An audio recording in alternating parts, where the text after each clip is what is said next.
Vote প্রচারের মাঝেই সাধারণ মানুষের চিকিৎসা করে অভিনব উদ্যোগে নজর কাড়লেন তৃণমূল কংগ্রেস প্রার্থী ডাক্তার নির্মল মাঝি।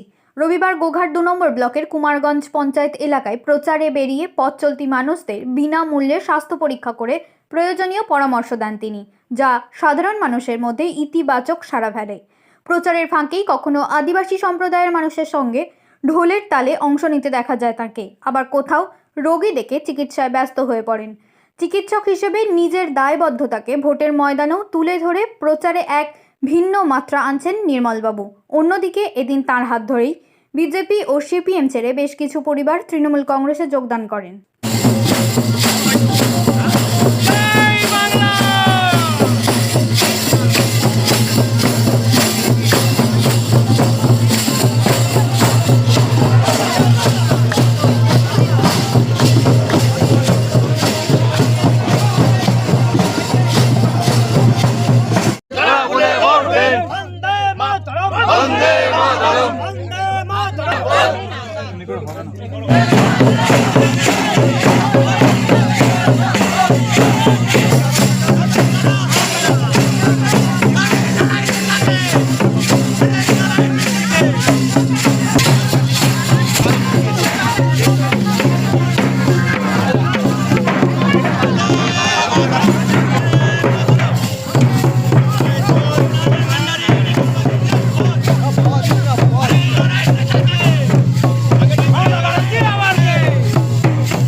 আমরা বিজেপি করছিলাম, বিজেপি করে কোনো কিছু সাহায্য পাচ্ছে না। এখানে বিজেপির যারা আছে দায়িত্বে, ওনারা এখন থেকে হুমকি দিচ্ছেন যে আমার কথায় শেষ কথা, আমাদের কথায় চলতে হবে। এইভাবে চলে যাবে না। কারণটা কি, আমাদের কোনো পাড়াতে কোনো উন্নয়ন হচ্ছে না। অযথ হুমকি দিচ্ছে এখন বিজেপি এখন থেকেই পাড়ার ছেলেগুলোকে। ওই জন্যই আমরা সব তৃণমূলে যোগ দিলাম। আজ 48টা বাড়ি আজকে সবাই তৃণমূলে যোগ দিলাম। কোন দায়িত্বে ছিলেন আপনি? আপনি কোন দায়িত্বে ছিলেন? কোনো দায়িত্বে থাকি না আমরা, কোনো দায় নেই, কর্মী হিসেবে ছিল আর কি। দিদির কি উন্নয়ন করছে? দিদির উন্নয়ন আমরা পাচ্ছি, এখানে উন্নয়ন হয়েছে এর আগেও, তো এখনও পাচ্ছি। আমরা আশা করি যে দিদি উন্নয়ন করুক আমাদের এখানটায়। আমরা আদিবাসী সম্প্রদায়ের মানুষ, এখানটা কেউ দেখছে না, কিন্তু বিজেপির মানুষ একবারও দেখে কোনো দিন আসে না। আপনার নাম? তারক সরেন। বাড়ি এটা কোন জায়গা? বাড়ি বেলুনপট্টানা, কুমারগঞ্জ অঞ্চল। আমি ট্রেনে যখন যাই, বাসে যখন যাই, প্লেনে যখন যাই, কেউ অসুস্থ হয় তার চিকিৎসা করি। আমার সঙ্গে সবসময় একটা বিপি ইনস্ট্রুমেন্টস রেখে থাকে, আর প্যাড না থাকলে কাগজের প্রেসক্রিপশন করি। আর বিনিময়ে 1 পয়সায় নেই না। সবার একটা নেশা থাকে, কারোর সিনেমা দেখার নেশা থাকে, কারোর দারু খাওয়ার নেশা থাকে, কারোর মিথ্যে কথা বলার নেশা থাকে, কারোর গরিবের পয়সা চুরি করার নেশা থাকে। আমার নেশা একটা বরাবর। ছোটোবেলা থেকে বাবাকে ডাক্তার দেখেছি। বাবা দিল্লির বড় ডাক্তার ছিল, বাবার বন্ধুরা কলকাতা পশ্চিমবাংলার সবচেয়ে বড় বড় ডাক্তার।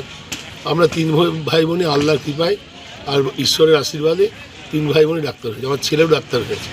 কিন্তু সংসারে আমাদের পরিবারে মোট 14 জন ডাক্তার, একমাত্র আমি হচ্ছি বিনা পয়সার ডাক্তার। আমার নেশাই হচ্ছে বিনা পয়সায় মানুষকে সাহায্য করা। তাহলে কী কী বিষয়ে দেখলেন আজকে? একজন দেখলাম একটা অর্থোপেডিক পেশেন্ট দেখলাম, আরেকজনে দেখলাম একটা চেস্ট ইনফেকশন রয়েছে, সেই পেশেন্ট দেখলাম। আরেকটা পেশেন্ট ওয়েট করছে, ক্যান্সার পেশেন্ট।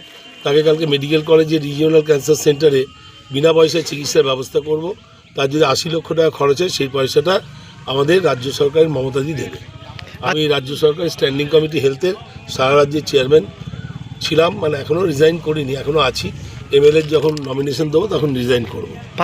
আমি মেডিকেল কলেজ এবং এনআরএস এবং অন্যান্য কলেজের বিভিন্ন সময়ে 10 বছর, 12 বছর, 15 বছর আমি রোগী কল্যাণ সমিতির চেয়ারম্যান ছিলাম।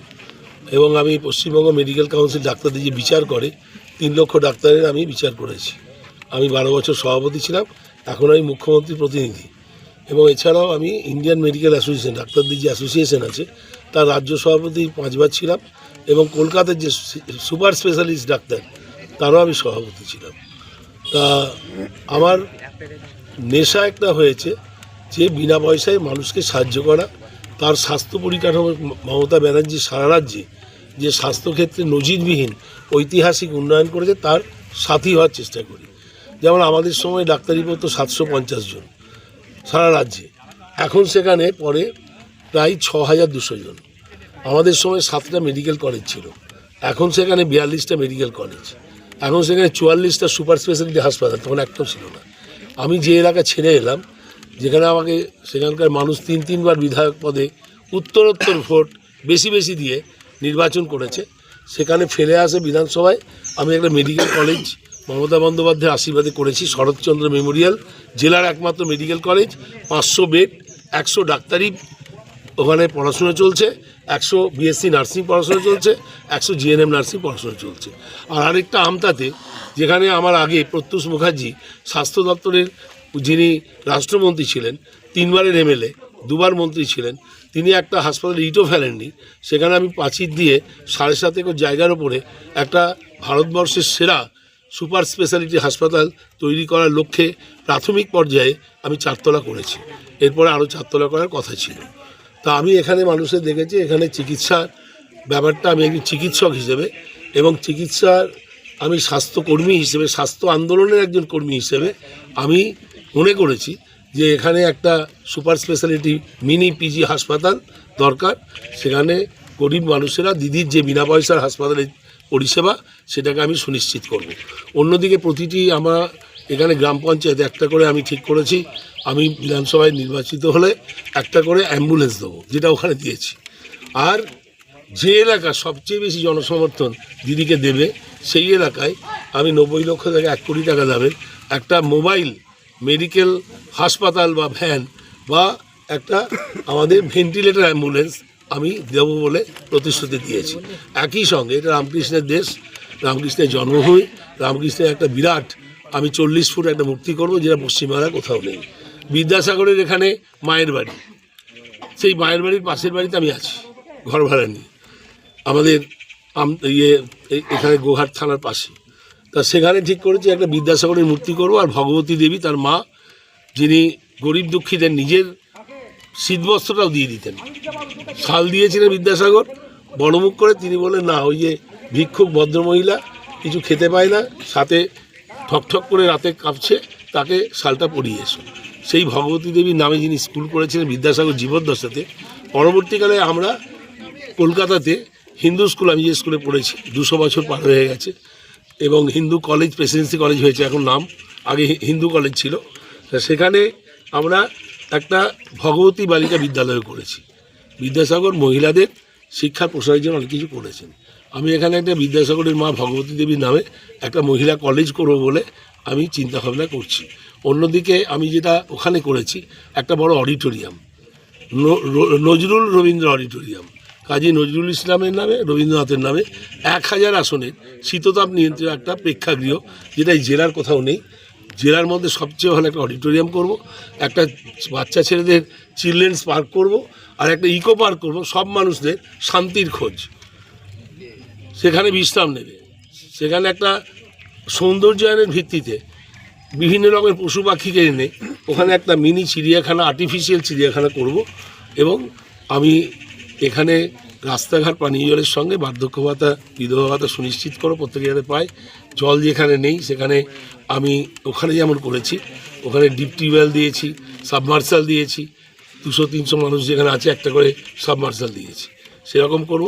ওখানেও কলেজের উন্নয়নের জন্য স্কুলের ওখানে লাইব্রেরি করছে, এখানে একটা লাইব্রেরি করার ইচ্ছে আছে, যে এখানে সে সব ধর্মের, আমাদের হিন্দু মুসলিম 2 ধর্মের মানুষের জন্য, এবং যারা মাদ্রাসাতে পড়াশুনো করছে, যারা স্কুলে পড়ছে তাদের জন্য যেমন হবে, আবার যারা বয়স্ক মানুষ, বরিষ্ঠ মানুষ, তারাও যাতে গল্পের বই উপন্যাস পড়ে, মেয়েরা যাতে গল্পের বই উপন্যাস পড়ে নিজেরা মনোরঞ্জন ভালো করে করতে পারে, তার জন্য যাত্রা, থিয়েটার, নাটকের জন্য সেই মঞ্চটা করবো আমি ঠিক করেছি, অডিটোরিয়াম।